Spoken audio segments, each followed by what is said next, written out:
fairness. Basically, we are into the promotion of common good, and what we are trying to ensure is basically fairness. And when you say ensuring fairness, that is equal opportunities for everyone and in every person in our society. So we are ensuring fairness for everyone, equal opportunities for every member of our society. Justice and fair are simple examples. Number one, that can be achieved by addressing injustices, of course, for us to attain justice. And of course, transition from economy and society grounded on racial equity, dahil marami tayong problema sa lipunan kapag ang justice and fairness ang pinag-uusapan. So racial equity is very important. What else? Of course, clean energy, that is one good example also in relation to injustices in relation to nature and environment, because cannot deny that our present society is basically sacrificing Mother Nature at the expense of simple people in power places. And of course, another is sustainable technology. And those are basic examples how to attain justice and fairness. So, everyone, when we are talking about justice and fairness, we are talking about treating a person or treating each person with dignity. So that is our short introduction.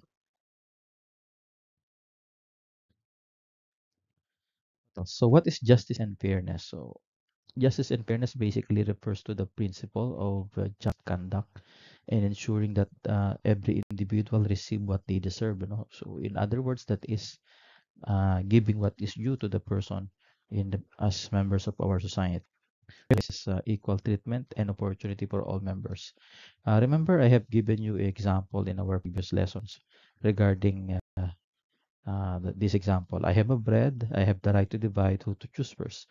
So when we talk about fairness, there should be equality, there should be equity, and we are not afraid to be the least person, because we know that we are giving justice and we are giving due to another person. So halimbawa, kung tinapay yon, akin yung tinapay, ako yung naghati, the other person basically will have the right to choose first. So, what is the importance of justice and fairness in our society? Basically, the fairness, it is about the justice system that has to be fair. And when we say fair, it will, we can say that justice will be credible enough in our society with fairness.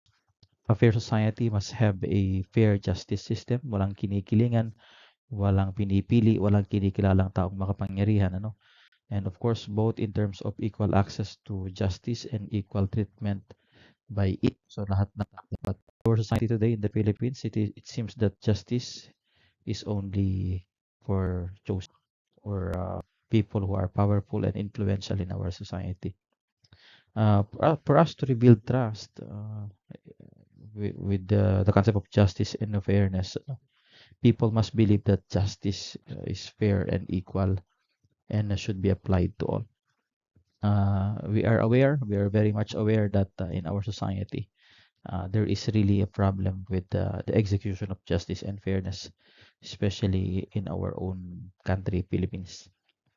Justice refers to the principle of just conduct. As I have said, it is giving what is due to another person, and fairness is basically equal treatment to everybody. So I really believe that you are seeing all these realities in our society. So it will be a lot easier for you to understand them by contextualization and by looking into some examples. So let's say, for example, in many places in public and private institutions, how we treat people, how we deal with them, how we give and provide them opportunities in relation to rich ones or the well-known person or famous persons and or powerful and influential in the society in comparison to ordinary persons we used to deal with every day.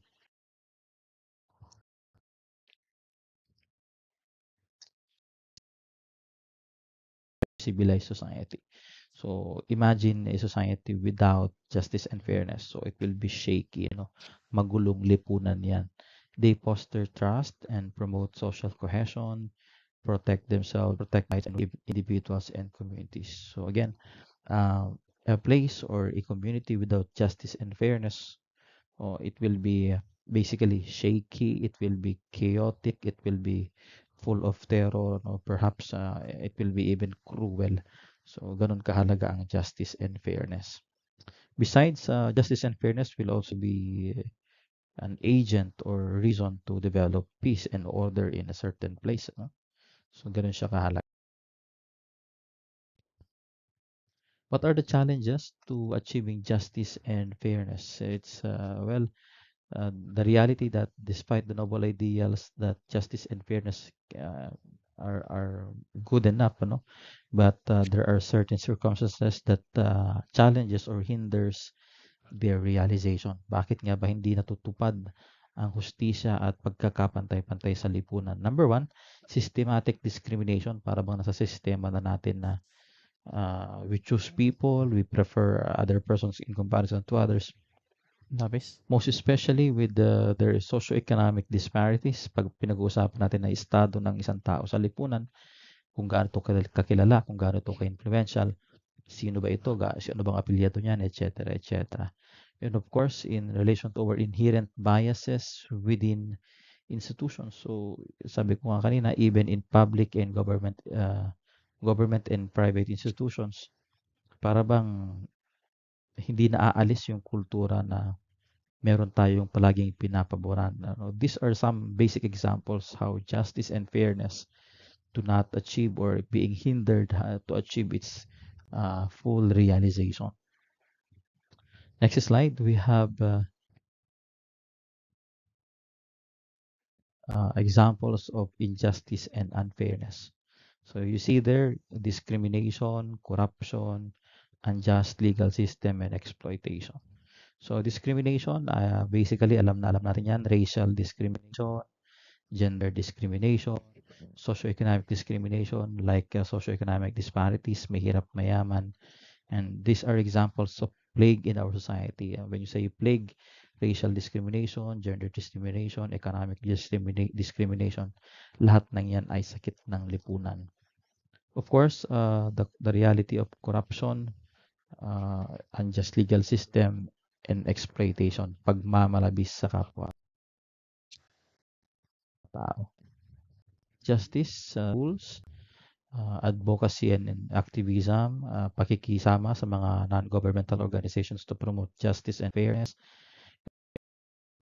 inclusive communities, walang pinipili, lahat tayo kasama.